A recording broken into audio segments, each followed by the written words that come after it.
Beat you to the punch. You did beat me to the punch. Oh, rabbit. What's up, brother? Just chilling. Chilling. Man, we got this to work this week. We do. We got a whole bunch of smoke here in California that we're just kind of giving to everybody else in the country. From what I understand, they're getting it all over the country. Brother, I told you it's puff, puff, pass. No, we just put not pass, puff. No, that never works out. Welcome to the Hangout Live, people. We are back, and we are loaded. We're back.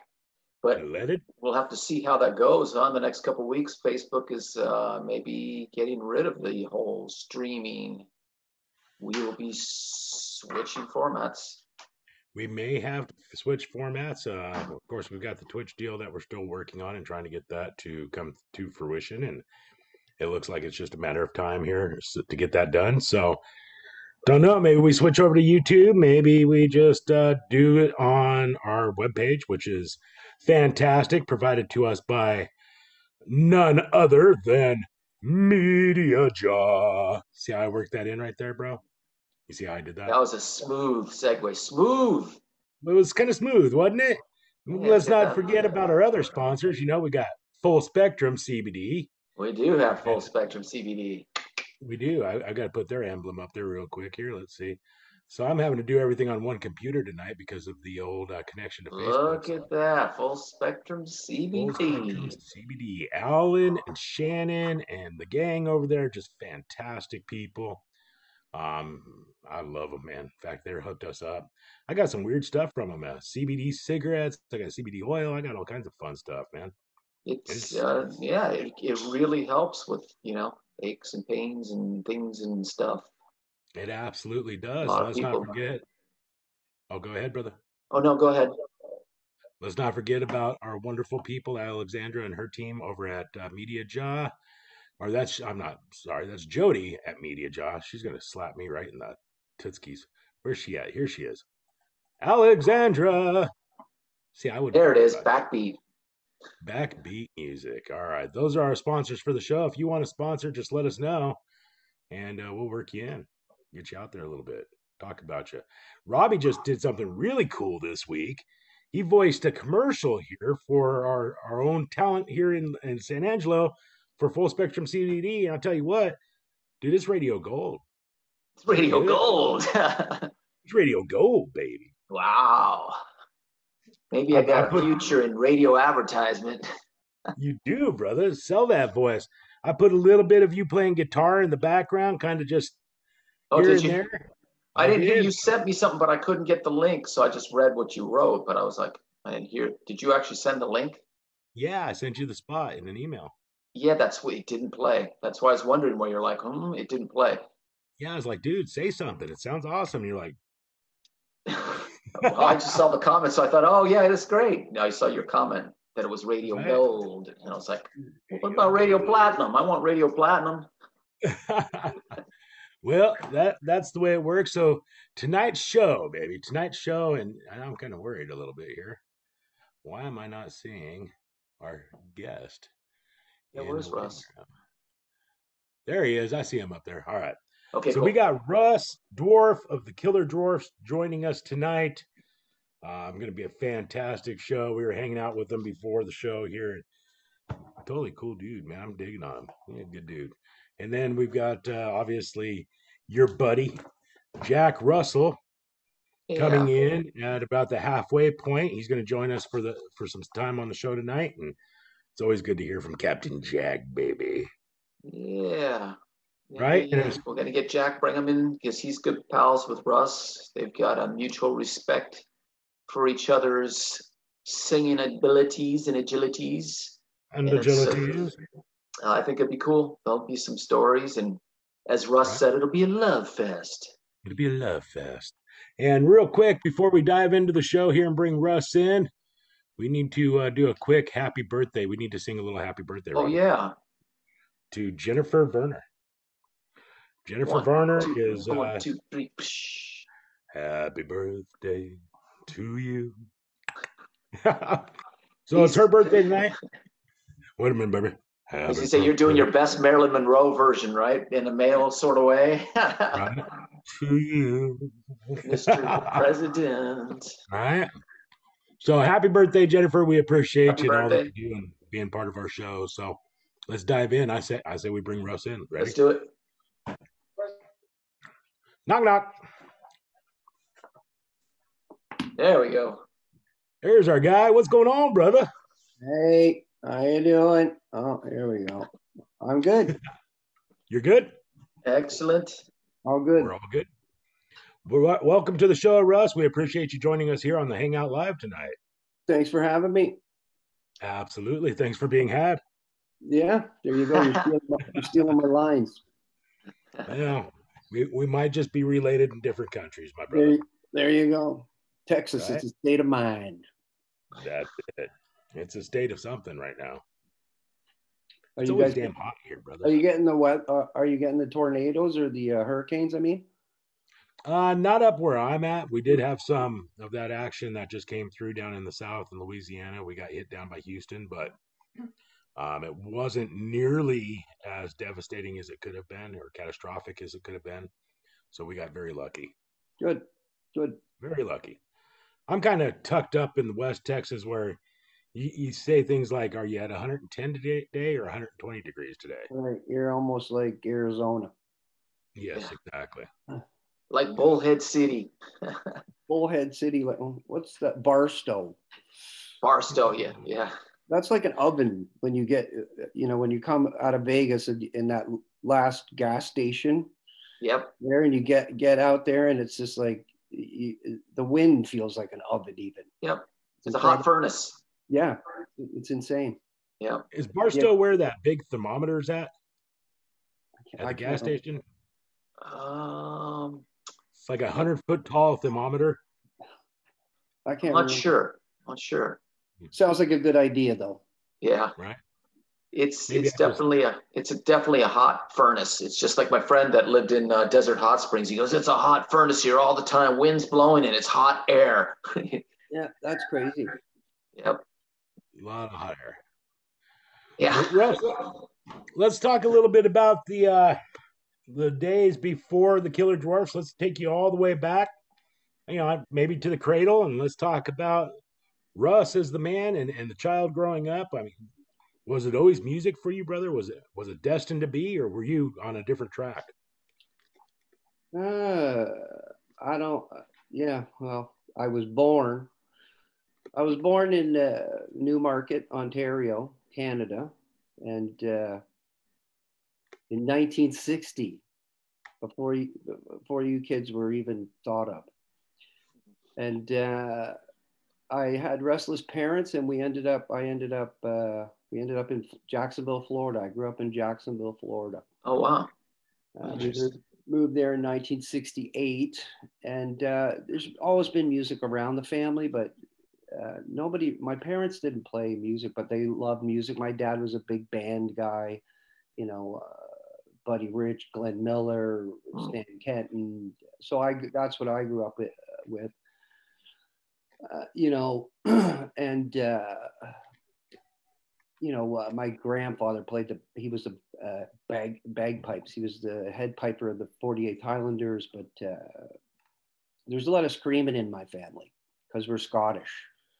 So that's probably where I got my musical talent. But I guess in the 60s,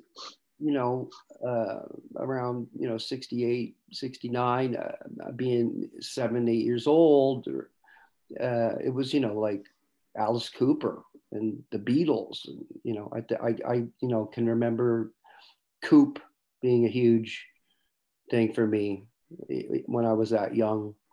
I absolutely loved him. And we moved back to Canada in 1973, and I was like, just going into like grade 8, I think.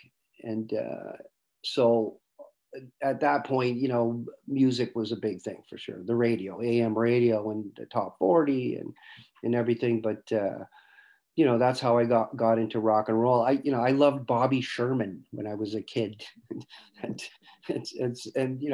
the Partridge Family, and that kind of thing, right? But I guess the first rock that was the Coop and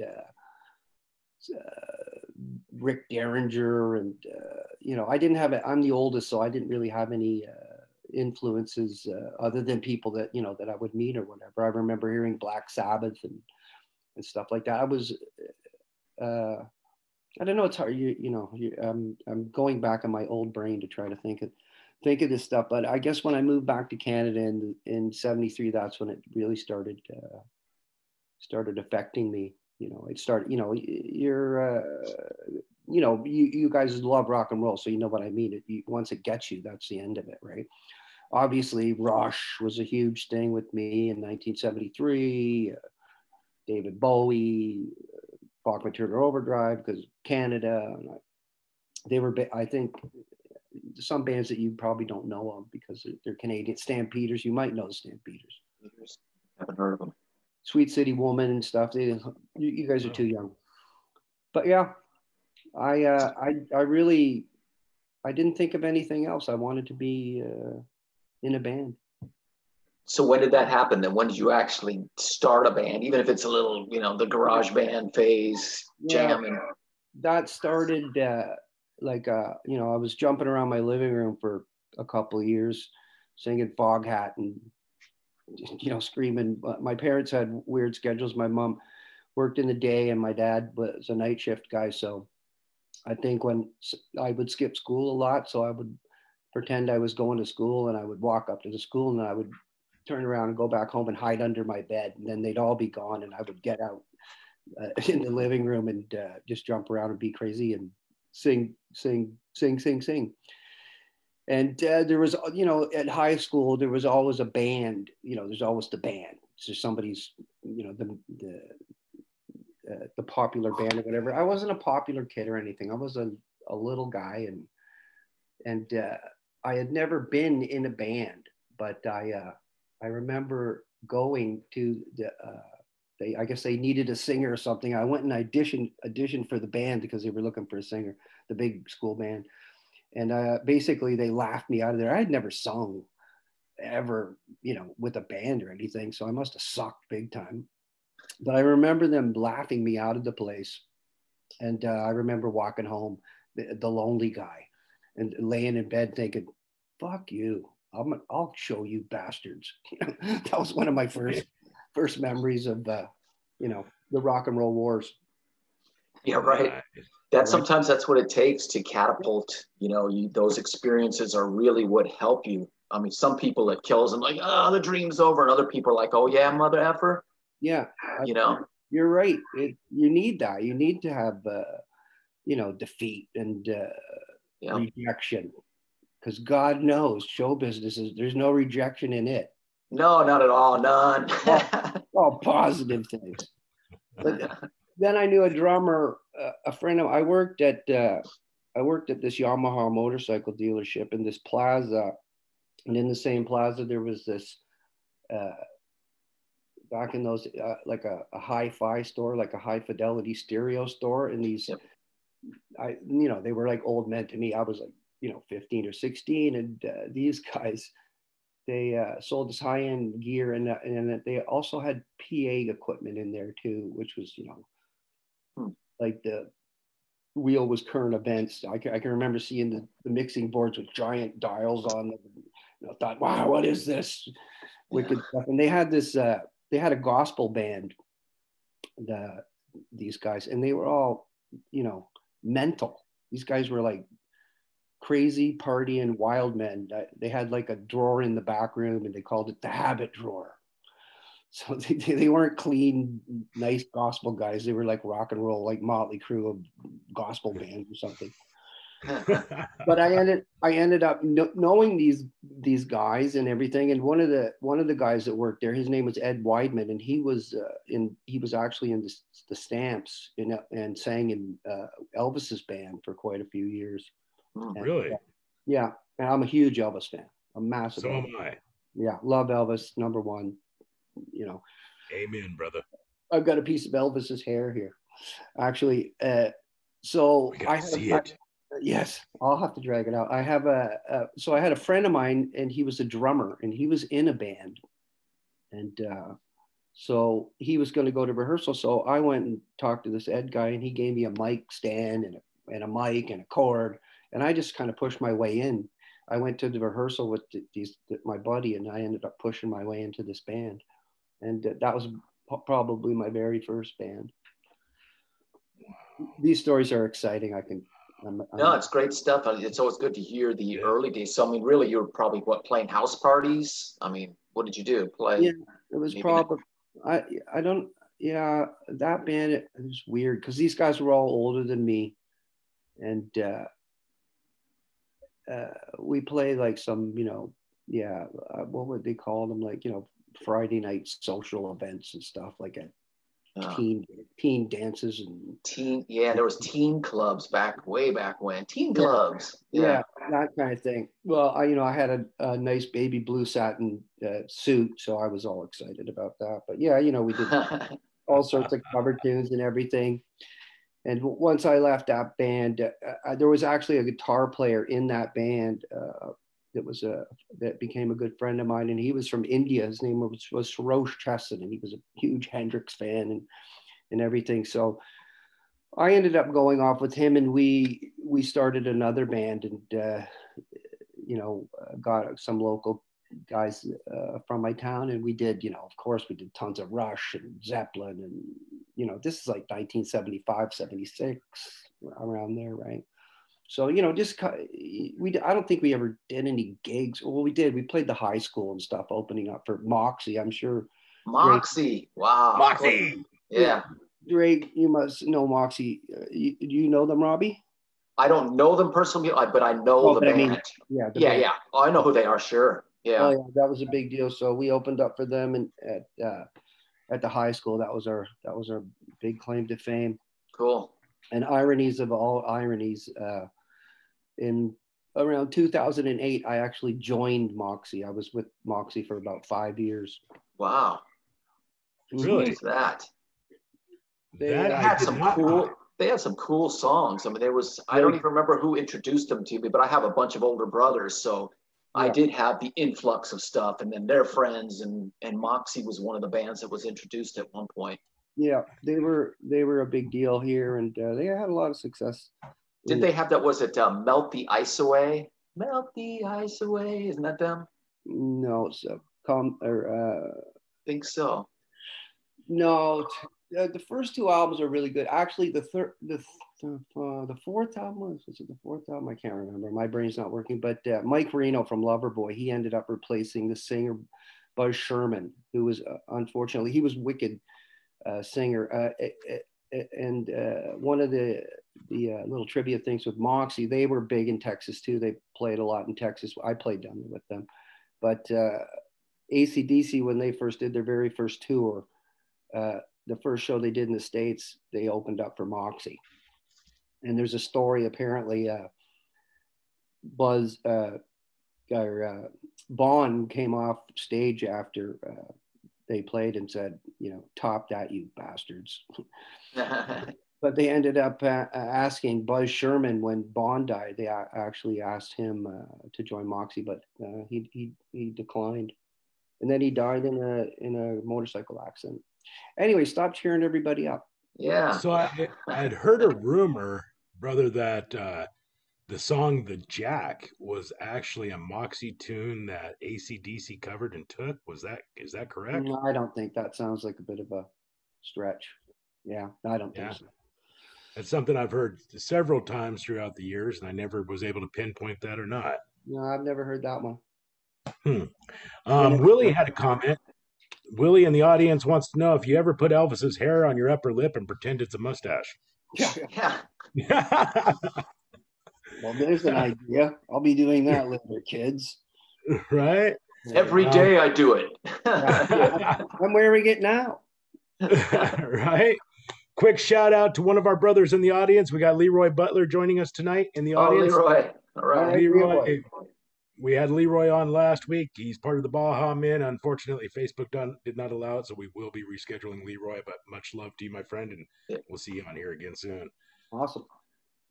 So, where did it really start to get that grind, to get that building to where you knew, man, there's no turning back. I'm going to make it. It's that grind to get to that, but where did you know you were starting to turn that corner? I don't know if I think, the thing of I'm going to make it. But, when you're kids and you have your first band, it's like, oh, we're all going to make it. That's a thing. And, that dream apparently implodes. But, I don't know. I guess when Dunk and I met to make the Dwarfs, we really had, I guess we had a really, close connection. Obviously, we're like brothers. We've been together for 40 years, for God's sakes. But that really, I think we probably inspired each other. And I don't think we even thought about it. We just knew we were going to do it and, went at it. And, as Robbie knows, and anybody that's done this, it's like, everybody's telling you can't. And I think the more people tell you can't, depending on, your passion for it, you're not going to listen to anybody. Yeah. Really, I think rock and roll it's hard to explain even. It's, it's a passion. It's something in you, and you will do anything to do it. So you formed the band in '81, is that right? Is when the Dwarfs actually formed? Yeah. Mm-hmm. That's right. Yeah, and then the first record was what, '83? Yep, September '83. It debut. Okay. Mm-hmm. Who was that with? Who was that independently done? No, it was an independent. I guess they were a small label from Canada, but they were the biggest independent label in Canada. Called Addict Records, a guy named Tom Williams. Tom might even be watching this tonight. We're still good friends. He was the vice president.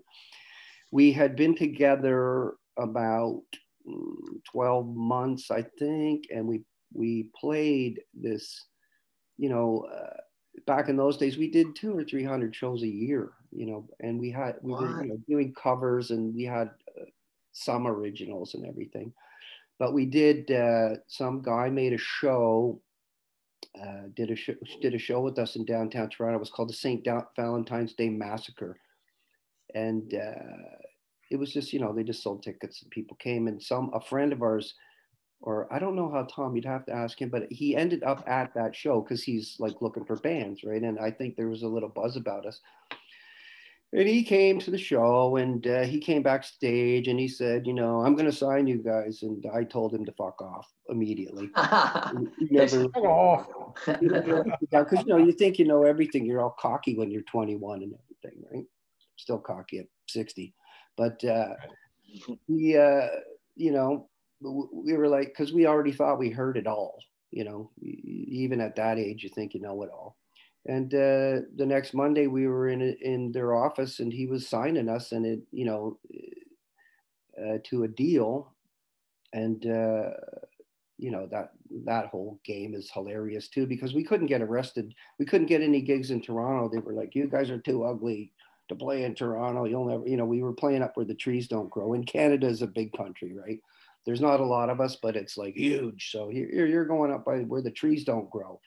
So it's probably good for a band. You know, in those days it was great because you got a lot of experience. You paid a lot of dues. You know what I mean? So it's probably good for your, you know, showmanship and, you know, everything. You're just working live is the only, you know, you can practice till the cows come home. You know what I mean? It's Yep. that's not going to get you any better. It's going to get you to a level, but it's not Yep. going to get you, you know, in front of evil people and nice crowds and one dog and a barking bar owner that owns the funeral home. Right.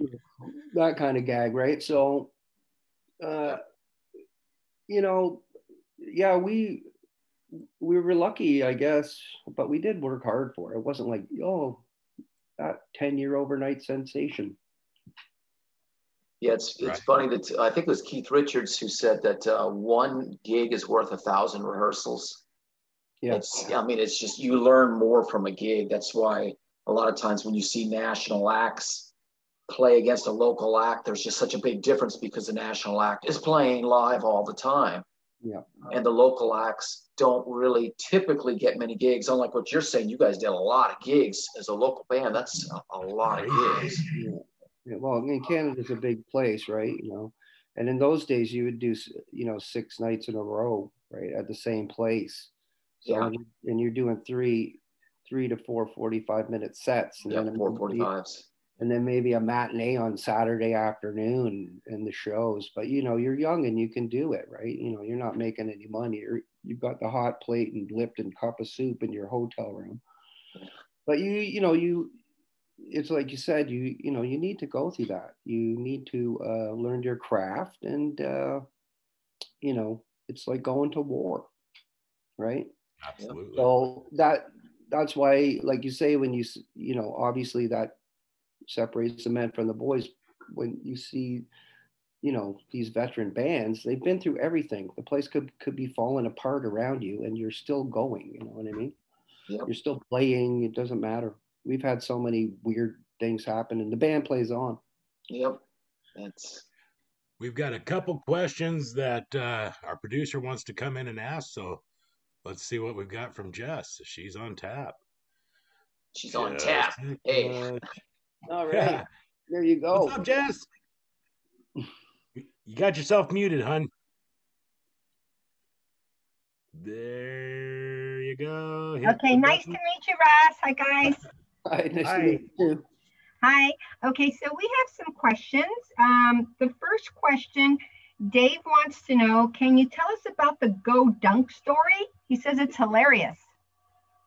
I don't know. You might need Dunk to tell that story. Should I tell I don't know if I can tell it. I don't know. Yeah, other questions. I don't know if I'm in the mood to tell it tonight, but Dunk should probably tell it. All right. There might be children watching.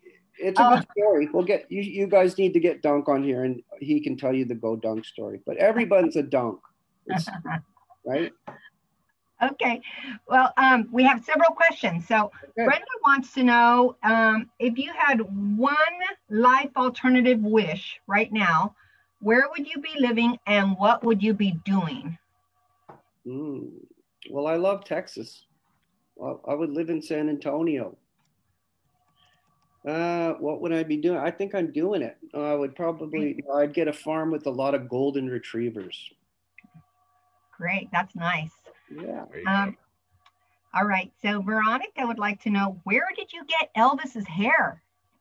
A good friend of mine from upstate New York. She's a real close friend of ours, Andrea Braun. She bought it for my birthday a year ago. Yes, wow. Elvis's hair. It's from 1963. Good stuff. A hairdresser that I guess he collected his hair and sold it to people. So did you ever meet Elvis? I did not meet Elvis. Apparently he lives here in Ontario, but I haven't run into him yet. So you haven't run into him? Okay. He lives in Tweed. I've been to Graceland a whack of times. So.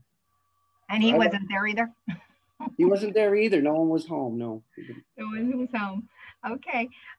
We do have also a question from Dave. He's wondering, are you still playing on October 17th at the Rock Pile in Toronto? Apparently I am, unless they lock down the bars again. The numbers are going up again. But yeah, as far as I know, I'm playing still. Yeah, that's with my Russ Dwarf solo. It's not the Killer Dwarfs. It's just me and my guys. Cool. But I will be doing some dwarf tunes. Okay, great. Nice talking to you, Russ. You too. Have a good night. You too. Good night, guys. Thanks so much. All right. So just a moment ago, I saw Jack peek in to the participant room, but now I'm not seeing him in there. I don't know, Robbie, you want one of us to shoot him a text and say he fell out, and we'll continue on here? Yeah. I'll have Andy shoot him a quick text. Okay. Cool. All right. Can you please? So, 86, you released your next record. 86, Stand Tall. Yeah, 86 was Stand Tall. We were with Attic for the one record, and we ended up getting axed from them. It was kind of a mutual thing. I don't. Mutual axing. All right. Mutual axing. They wanted us to do some songs we didn't want to do, and I don't know. I think everybody has their own version of it, but that's my story, and I'm not going to tell some of the stories. I don't know. I'm not in a telling mood tonight for some reason. I'm a little mellow, but yeah, we ended up doing Stand Tall. I borrowed, of course, at the second album, and we're like, oh my God, we're not, this is it, we're done. If we don't get a record out, we're all like having a meltdown. It's the end of the world and everything. So we were getting really freaked out about it. And at that point, Bryce, the original guitar player, he left before we did Stand Tall. And then Ange left in 84. So between 83, 84, those two guys left, and we got two new guys. And I borrowed 10 grand off my mom. And we went to the studio with this great little producer his name is Andrew St. George from Toronto. And we recorded Stand Tall over like a 6-month period and like 20 sessions at night. We did all downtime because we didn't have a lot of money. So we recorded that with him at Comfort Sound in Toronto. And during that time, before we had the record out, we were still playing like crazy. And I got a call, and I don't know how he would ever get my number, because this is back when Christ was a cowboy and there was no internet or anything, right? It was like, smoke signals and stuff. And a guy named Drake, you probably know this, and you might even know him too, Robbie. His name was Joe Anthony from San Antonio, Texas, the godfather of rock. Yeah. You must know. He had a radio show down here. Yeah, exactly. And he was well known for breaking tons of bands and bringing them down there. Well, he called me and said, oh, your album's #1 here. And that was the first album with Attic. So of course they didn't tell us that. And I was like, another thing where I just went, yeah, who the fuck is this? You didn't believe him.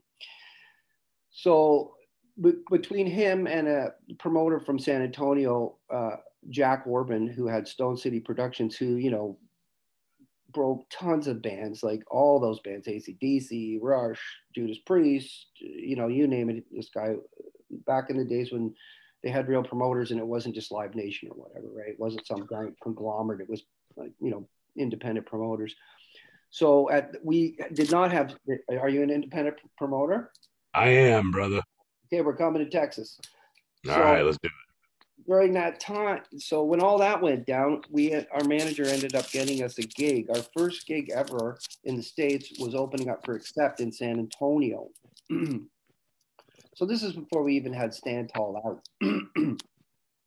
And,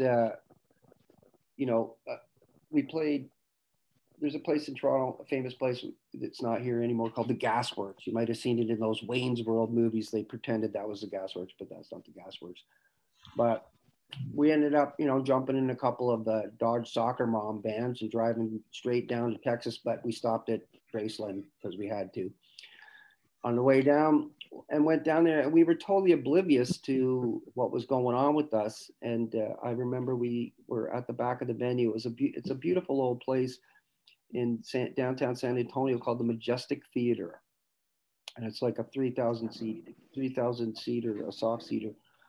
And we were at the back of the venue, and we saw, like, you know, a couple hundred people running towards us, and we were like, "Oh, who's in town?" We were just, we were so naive. So this was our first reel of like, wow, America rocks, right? So from that, basically, that helped us, you know, like I said, it was before Stand Tall came out, but during that period from like July 86 to March 87, when Tall came out, there was a lot of, you know, interest in the band. And basically, like, Tall did really well for us. We sold 100,000 units of it independently, and that was in the 1986. So this was a very rare gag, right? And then we made a couple of independent videos with that, and MTV was new, right? I think it was only 3 years old or something. And I don't know if you ever have seen any of our early videos, but they were, you know, like comedy. It's like the Three Stooges meet rock and roll. And those videos became really popular on MTV Headbangers Ball. It was like, oh, there he is. I see him. There's the man. Well, that's, I mean, interrupt you. Go ahead, man. You're making me laugh. I've lost my train of thought. No. How you doing, buddy? Jack, how you doing, my brother? Thanks for joining us. I'm hanging in there, man. Ain't no problem, man. This guy's one of my favorite singers on earth. So when I got invited, I had to be here, you know. Wasn't going to miss it. Awesome, buddy. It's a love fest. The Russ and Russell. You know I love you, buddy. I love you too, man. I love you too. Go ahead with your story. Well, I think I was just saying, like, those videos, they were like the #1 most requested independent videos of all time. You know, at the time on MTV. So that really helped us, right? Because it's before the internet and everything. And this helped us get the deal. We got a deal with Epic in New York, which is the Big Deal, which was the name of the album. The Big Deal, 88, right? Yeah. In 88, yeah. That was released in 88, yeah. So, and that was a really good year for us. We toured with Maiden, and we played and played and played. But like I said, overnight sensation 10 years later. Now, but the biggest record would have been the 91 release. Is that the biggest? Dirty Weapons? Yes. Isn't that 91? I think that was 90. Was it 90? 90. Okay. It was 90. Yeah, it was 1990. Yeah, because we did that. When I saw you guys at the Palace. Yeah, that's when I first met Jack. And I was with Tommy Lee that night. We came down to see you guys. Pissing in garbage cans in our dressing room. Not you. Some things never change. No. By the guitar player. But Jack, I don't know if you remember. Oh, man. The first time I met Jack, it was right before he went on, and like the intro was about to go on, and we were on that ramp backstage, and I was standing talking to you, and you were saying, "Oh, I love that song, Doesn't Matter," and we were chit-chatting and everything, and I was like holding a mic and everything, and then the security guys came up and tried to throw me out of the building. The intro was going on, and Jack's going, "He's the singer in the fucking band. He's about to go on stage." But they tried to throw me out. So I do remember that, oddly enough. That was the first time I met Jack. That was saved me from getting kicked out of my own gig. That was the moment. Well, you know, what are you going to do? Show business, it's so glamorous. It's like Eddie Van Halen told me the story. Huh? Show business is so glamorous. What were you going to say about Eddie? Oh, first time I met Eddie Van Halen, he was telling me a story about how they wouldn't let him in the arena one night. He was trying to get back in, and the security guy wouldn't even let him in the gig. Finally, he talked his way in, but at first the guy wasn't going to let him in. I thought that was pretty funny. Yeah. Unfortunately, I've never had that problem, you know. Yeah, I've heard a couple of those stories. Steve Harris said that too. He said he went outside of a venue and he couldn't get back in either. That's crazy. Kind of funny. That's good security. Yeah. That's it. Yeah. They never let me in. So what are you doing, Jack?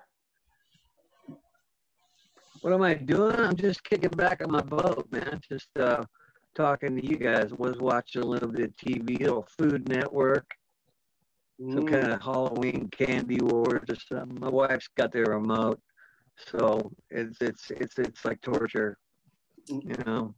I'm the guy. Hey, check this out. Speaking of that, I was watching this movie the other night. It was called The Cage or The Gate. The Gate. And this dude had a T-shirt on.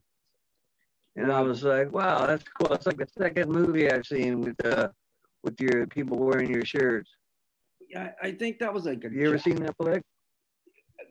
I think I saw it years ago, but Dunk and I, a couple years ago, there was some like horror convention or movie convention or something. They invited me and Dunk down because that was the thing in the movie. They kept showing the killer dwarf. The kid was wearing a dwarf vest or something.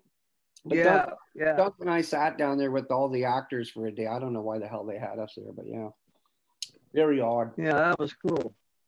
The movie was called The Gate. Yeah, it was a horror flick, which is pretty much all I watch. Yeah, The Gate. That's it. Cool. Nice. So that's the first time you guys met was in '90 when that came out. But I know we played the show. We did that acoustic show with you guys. Yeah. I don't know. 3 years ago. I don't even remember now. I think it's like it must be 3 years ago. Was it in Indiana or Illinois? I think it was Illinois. Probably Illinois. I remember. Yeah, I believe it was. I believe it was Illinois. Yeah. And then it was like it was snowing and we were outside I think the dressing room was like a freaking tent in the it was like gas heaters or something, and it was like snowing. That's right. You and I sat in somebody's SUV the whole night. No, yeah, that was fun. Good times. Yeah. Did we do a big jam? I think we did something with everybody. We did. I think we all played together. We played a bunch of tunes. Yeah, we were on stools. I got a lot of pictures of that gig. You and I on stools. Somebody took photos and sent me a bunch of them. Me and you. You had your hat on and we were chilling. I'm thinking, wow, man, has he lost all his hair like me? Clearly not. It was freezing. It was cold. I think that's the first time it was cold. I remember the pictures I have, you were wearing a jacket, like a big thick jacket on stage. Yeah. So yeah, it was chill. Too much. Yeah. And I'm Canadian. It's snowing here right now. It's funny because it's a tent. It was a tent outside with space heaters. Yeah. There was no back room. It was horrible. The wind was blowing and oh my God. Show business. But there was a fair amount of people there, if I remember right. Hey, what happened to you there, Matt? I don't know, man. Couldn't figure out where I went for a minute. It was a good gig. Yep. Any gig's a good gig right now. Right? Oh, man, I'm telling you. Oh, I hope this goes away soon, man. This is really it's totally cramping my style. Yeah. Well, it's like I was talking to somebody the other day because I was like, me and Cod were talking and just want to play. Want to see? I haven't seen the guys in 6 months, and but I know what it's like. It's as soon as we get a gig and get out there, it'll be like, this sucks. I don't want to be out here. But I do miss I miss yelling and screaming at people for money. I just miss singing, man. I miss singing, you know. Yeah, I know. Do you sing at home at all? You know what? Not too much, because it's just, for some reason, I used to sing all the time, you know. But when you're living in a small space, you know, and you're married, it's like not really fair to be screaming and yelling and you know, singing all day long when your wife's not. Yeah. She's not. My wife's really sick. I mean, she's got some serious health problems, and it's not really fair for me to be like, you know, making all kinds of noise and you know, hooting and hollering. So I find myself not vocalizing too much. Yeah, I hear you. No, I try to make myself have a little PA in the back, but I try to motivate yourself to go and sing just to keep your voice going or whatever. I'll just throw on like an old Cheap Trick album and try to scream through that. The dog hates it. Wow. Yeah, you gotta keep the instrument. Gotta keep the instrument going. I know Jack sings when I'm on the phone with him. A lot he sings. There you go. Yeah, felt lines here and there. Sing the phone. Because they're running out of things to say. That's what it is. I thought it was Tourette's. No. Yeah. He started screaming out lines. I'm like, oh. It's just, you know, you got to test, got to make sure it works, you know. Now, just a moment here, Jack. You said Heather takes the remote and forces you to watch the Food Network and stuff. Now, I remember you used to call me in the middle of the night and be like, hey, turn on HGTV. You got to see this house on House Hunters. I think it's the other way around, brother. No, I watch those other shows sometimes, man. But, you know, the Food Network, well, it's up right now. I'm kind of like looking up at it every once in a while. But mostly I watch all the murder shows, you know, the real life crime shows. And it gets pretty depressing, though, after a while, you know. It's like, oh, you're watching these murder shows. And it's like, man, there's just so much horrific stuff going on. So, you know, I gotta watch something else a little more light every once in a while, you know. Yeah, like the news. That ought to cheer you up. Oh, yeah, never watch the news. Don't do it. Just don't do it. Don't Google anything. Don't watch the news. Just put on the Three Stooges. It's the same thing. Yeah. So is there ever going to be a collaboration between you two on a song? You know, I would love that. I just did that thing with Robin McCauley and some other guys, Robbie and some other people, really talented musicians. And I would love to do something for Russ. I think it would be great. You know, I mean, he's got a great voice. And I think, I mean, for having sung with him before on stage, you know, I know our voices blend together real well. So that would be a really cool thing. Be an honor too. You know, like I said, I look up to him a lot. He's got a really great voice. He's got. Well, I am older than you. Yeah, thank God somebody is. Yeah. Come on. He's got you by a month.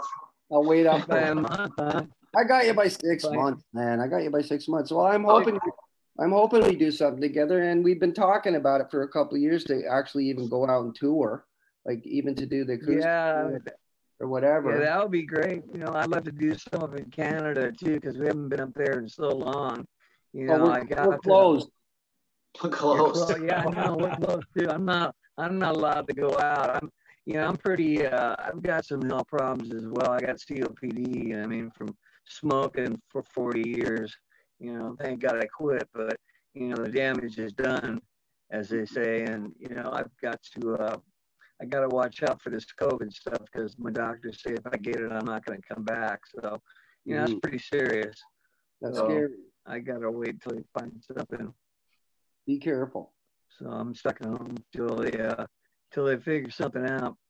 You guys got to come up, though. We finally got our first highway this year. First highway. Wow. Come on, the jokes aren't working tonight. Yeah. So I'm going to go on record.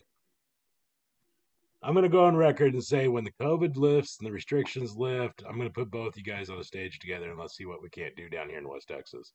Awesome. We'll hold you to it. That's awesome. Love it. Right? Let's do it. Perfect. So when everything gets back to normal, Jack, we're going to have to bring you out here and put you guys on a stage together. Outstanding. That would be more than cool. Like I said, he's one of my heroes, so that would be great.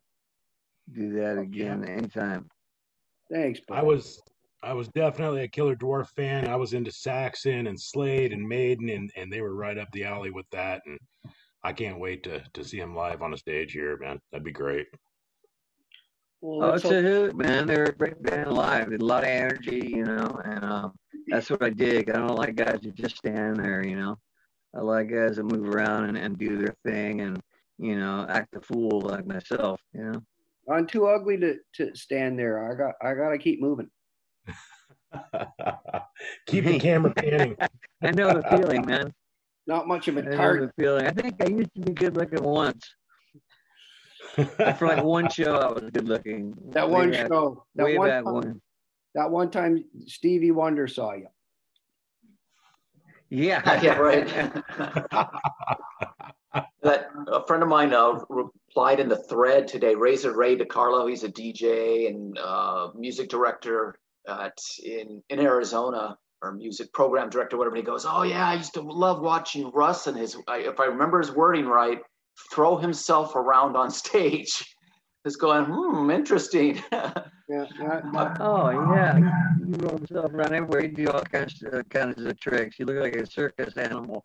He'd be on his tricycle cruising around, throwing that thing all over the place. It was awesome. I love it. He still does it. That's what I like. I'm an imbecile. Well, I think it takes an imbecile to be a lead singer for sure. Yeah, don't we know it? No arguments. No, it would be nice. Hey, watch it, buddy. I'm not a technician. I'm an entertainer. That's it. Right. I'm a rock star, not a musician. Damn it, Jim. I'm a rock star, not a musician. It's true. It's true. So I got to ask you, what Canadian musicians have you met? Like, do you know, what's his name? Frank Marino? Do you know, I mean, who are the cats? Because there's a lot of musicians up there. Have you met a bunch of these guys? Yeah. Triumph? I've never met Frank. I've met, the guys in Triumph, a couple of the guys in Triumph. Well, I've met them all actually. Frank, we love Frank. Me and Dunk are huge Frank Marino fans. I'll tell you a little story. A couple years ago, I think it was 2016, Jerry, the guitar player, Cod, he plays in a specialty band on the side called the Carpet Frogs. Great bunch of guys. And anyways, I'll make a long story longer. Alex Layson, that guy from that band Rush. He has a guitarist. Guy from that little band Rush. Yeah, they're trying to make it. I don't know, but what's going to happen with them. Hope they have something to fall back on. He had he has a golf course, and they were opening it, and they asked me, Nick Sinopoli, the singer, he asked if I wanted to sing the tunes. So Jerry and I got to go and play with Alex and the Carpet Frogs, and we did a bunch of Rush tunes, which was just like, I was freaking out, nervous. And the Trailer Park Boys, I sang Closer to the Heart with Bubbles, and Tom Cochran was there. You must know Tom Cochran, Life is a Highway, and that was a pretty big deal. But we know everybody from our genre for sure in Canada. Like, it's a small country, but there's a lot of talented people here. You guys know. Yeah, there are. Did you get a chance to meet Jeff Healey? I can't. I think I went to the Canadian Music Awards. You met him?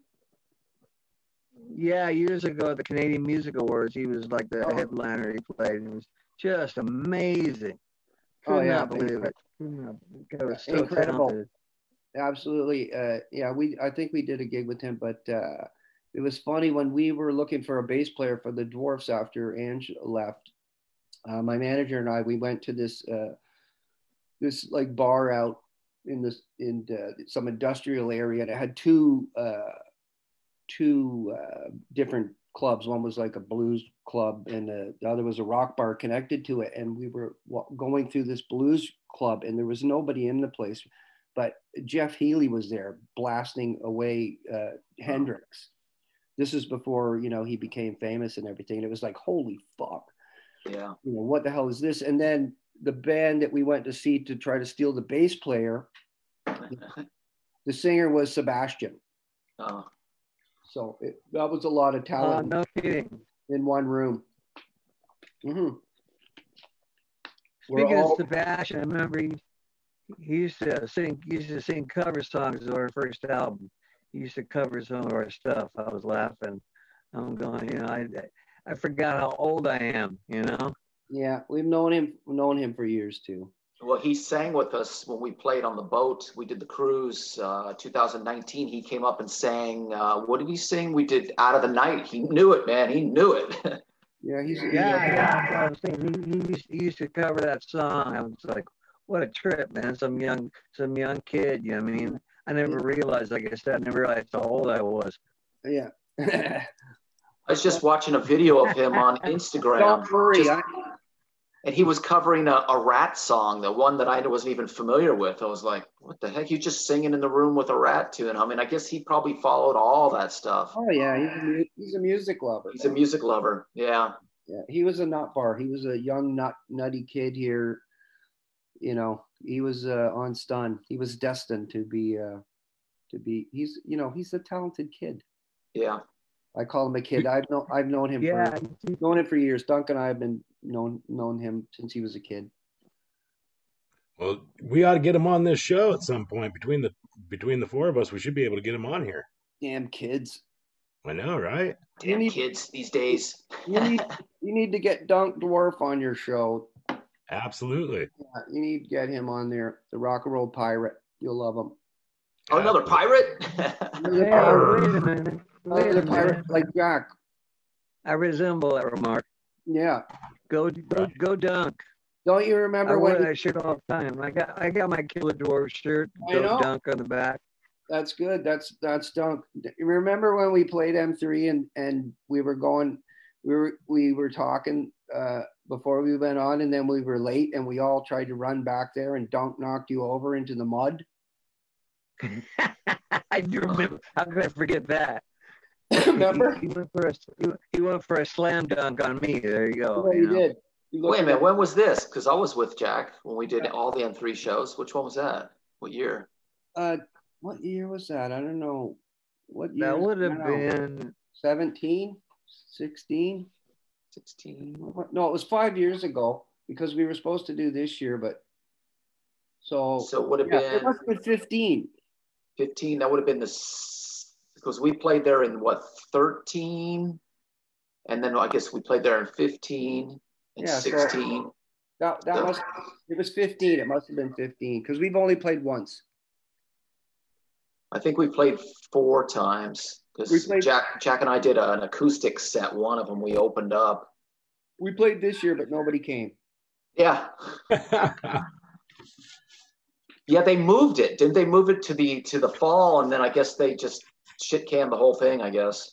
I think it's on, isn't it? Next May. I'm pretty sure it's. Oh, is it? Because the May one I thought they put into like October, and they canceled that, right? Yeah, it was supposed to be Labor Day, and then they canceled. Okay. Right. So, what cruise were you guys on with Sebastian? We were on the Legends cruise. Legends. Who was on that? Was April Wine on that? No, that was Jack Russell. Roger Daltrey. Who? Roger Daltrey, Buddy Guy. Sebastian, but the 3 headliners were Roger Daltrey, Buddy Guy, and Dave Davies. Oh, cool. So it was the geriatric cruise. I can't tell you what, Roger Daltrey was pretty damn good. I was surprised how I'm good kidding. he was. Don't shame me on the internet. Don't cancel me. I love Daltrey. I love They're gonna cancel you. Lighten up. I got nothing to get canceled anyways.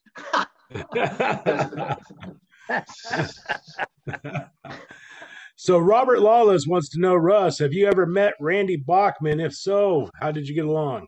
I punched him right in the fucking head. Hey, me too. Yeah, no, I've never met Randy Bachman, but I was a huge Bachman Turner Overdrive fan. I think that was one of the first real concerts I ever saw.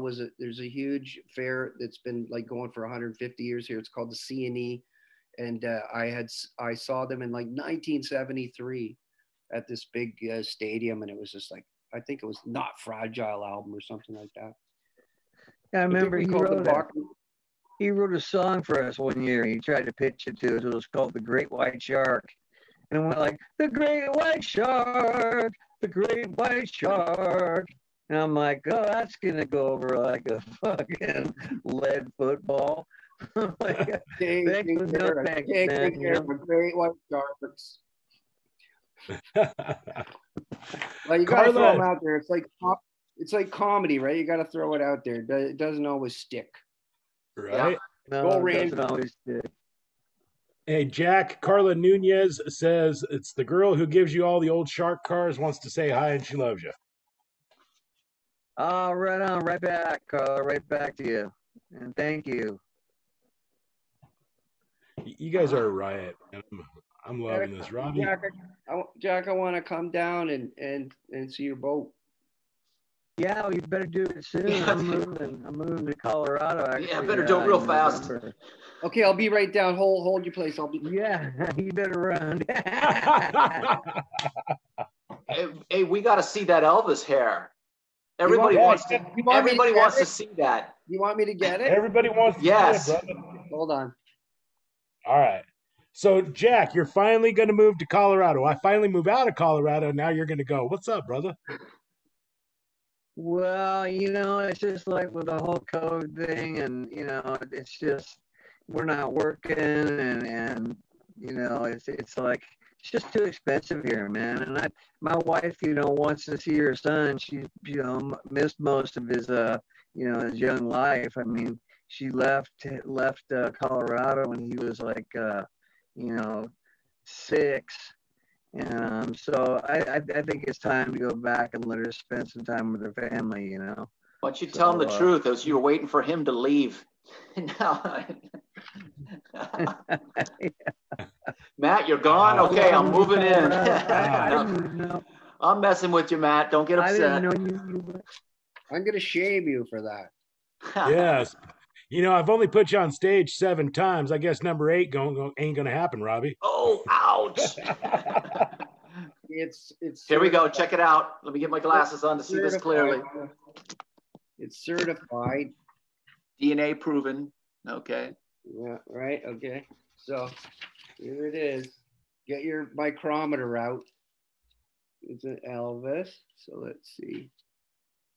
Can you see it? There it is, baby. Wow, yeah. There it is. Was that like nose hair? Yeah, that's a long one. It's his ear hair. So yeah, that's my Elvis hair right there. I have Elvis's hair. Well, I got some Jack Russell hair for you. You better get it before it all falls out. Send it to me, Jack. Yeah. Well, I'll wait till tomorrow when another handful falls out. So what are you gonna do? I don't think it's falling out. I think it's abandoning ship. Yeah. What do you call deserters? So are you gonna like? Yeah, exactly. Get back here. So Jack, are you switching to like grizzly bears instead of sharks now? Is that the deal? You know what? I guess I'm gonna have to go for like trout and stuff like that, which is like the size of my bait.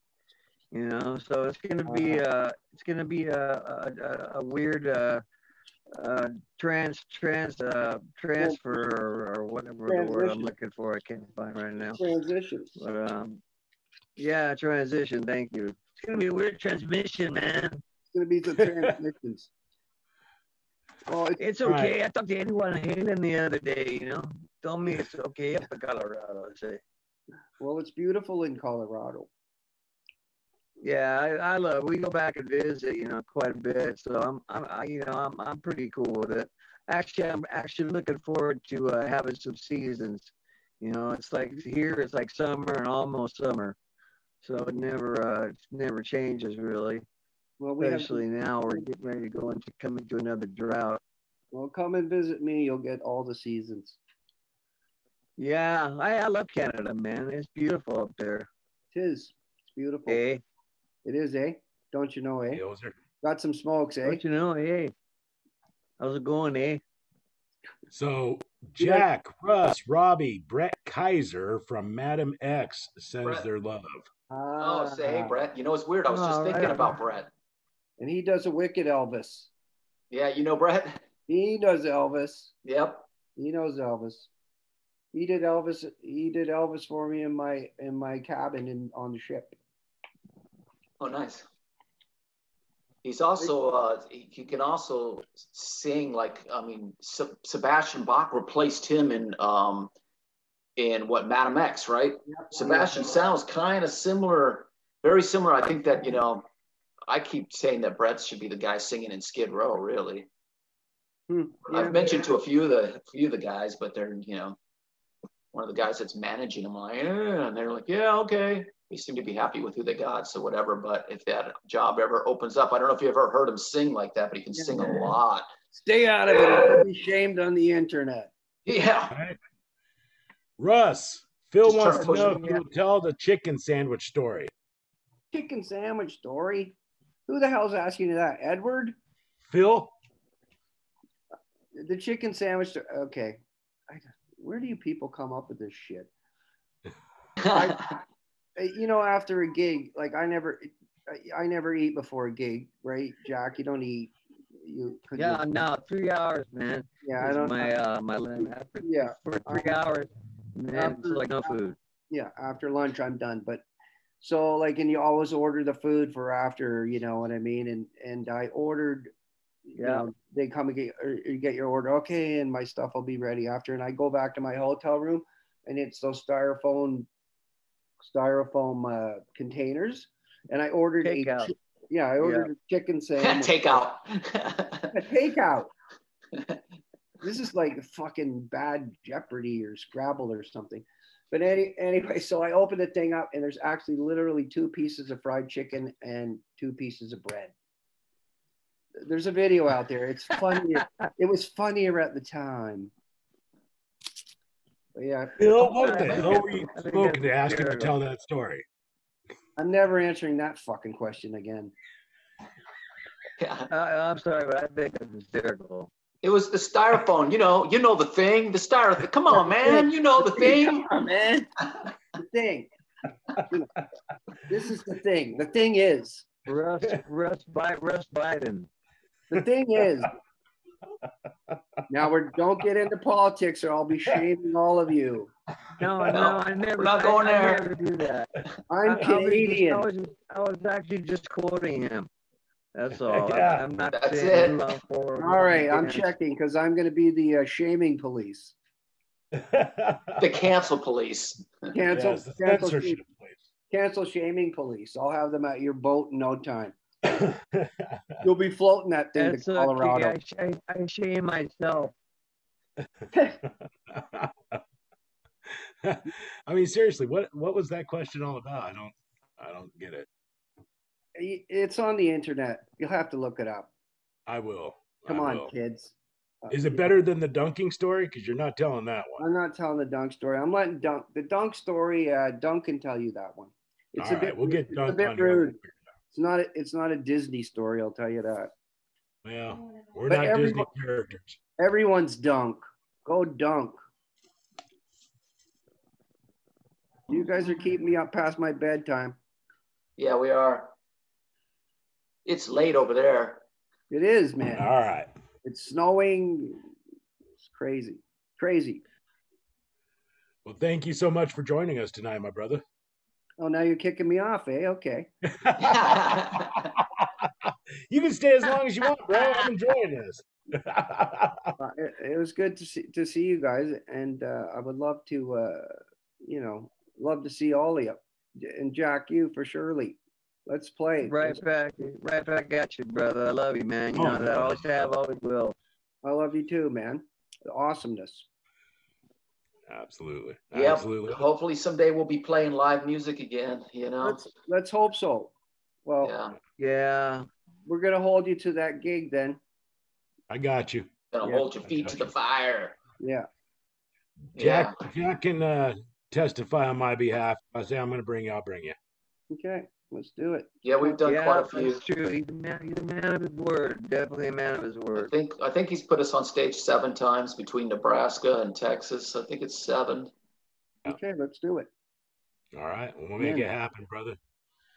And now I've got his number. Yes, I'll be shaming you all night. I love it. Shame, just like Game of Thrones. Shame, the walk of shame. Shame of Thrones. Yeah. Shame of Thrones. When what's her name was walking the walk of shame, Cersei. Shame. Walk of shame. Yeah. There you go. There you go. Sing it out. Rip it out there. All right, gentlemen, shall we end it? Yeah, I guess so. It was cool. Thanks, Russ. Thank you so much. Thanks, Russ. Thank you, guys. I appreciate you very much, my brother. Thank you so much, and we'll stay in touch for sure. And I'll bring you down here, and we'll make it happen. You and Jack. Awesome. All right, Jack, and I'll talk to you a little later, Jack. Yeah, awesome. Thanks, brother. Yeah, good seeing you, Russ. Good seeing you guys, man. All right, we'll talk. You too, my brother. We'll talk later. Love you, brother. Be in touch. All right. Cool. All right. All right, guys. Have a good night. All right, you too. You too, my brother. He had some lag time in his video. That was cool. It was different. It was good. Yeah, it was good. Different. It was good. It was fun. Dude was killing me though, man. He's like, I ain't talking. I don't want to tell stories. Yeah, right. Which story? I'm like, let's see. Which one can we tell?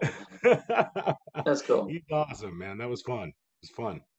So we don't know what our future is with Facebook. We've got to figure out where we're going with this because Facebook is saying that they don't want to allow live videos anymore. Don't know what that's all about. Yeah.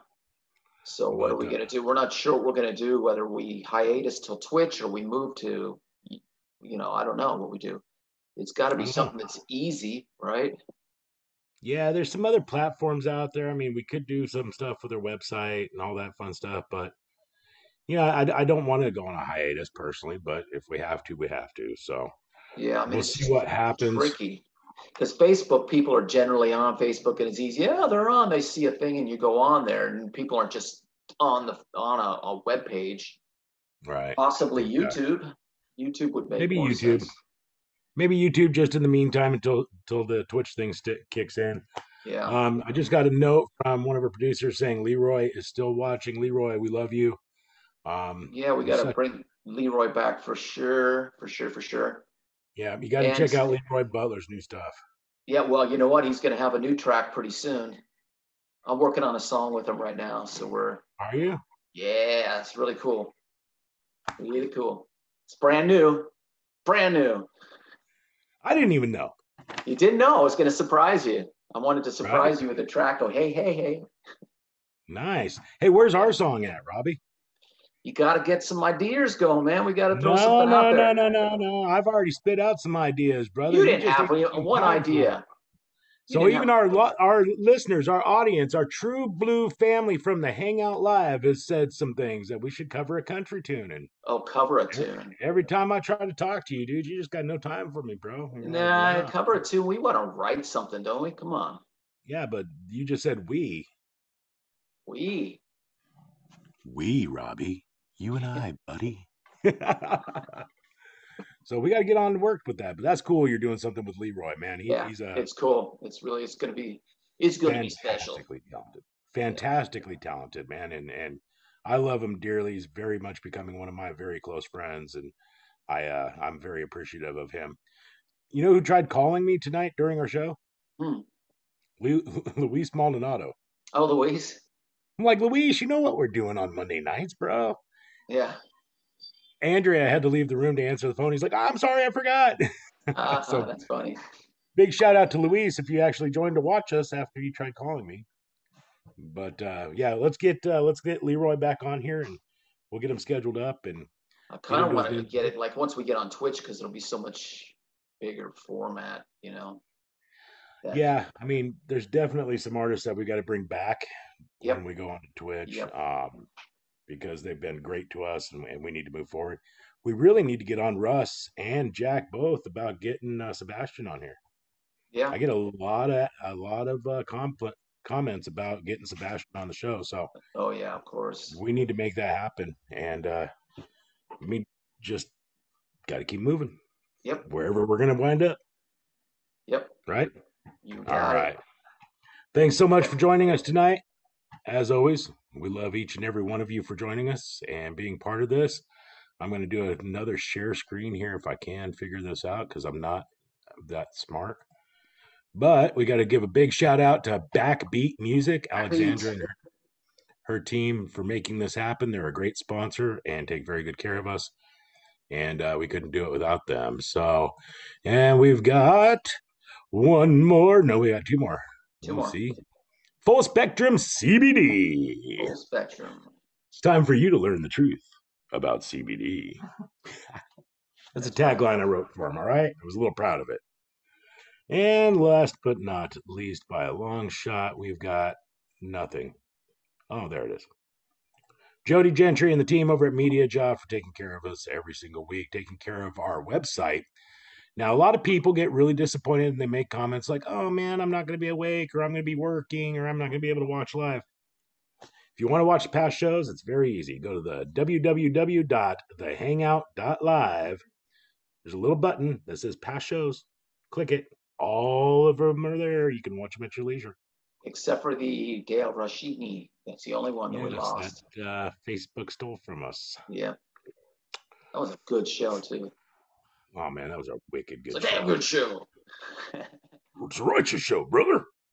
Yeah. If I could meet Mark Zuckerberg, I'm just saying. Right? We could say that after we're off Facebook. No, I'm kidding. Yeah, because they'll probably ban us now. They've already jailed me twice, so. Because I don't conform to their crap, you know. So I don't know. Yeah. But we'll keep it going, and we'll see you next time. Love you. Sounds good.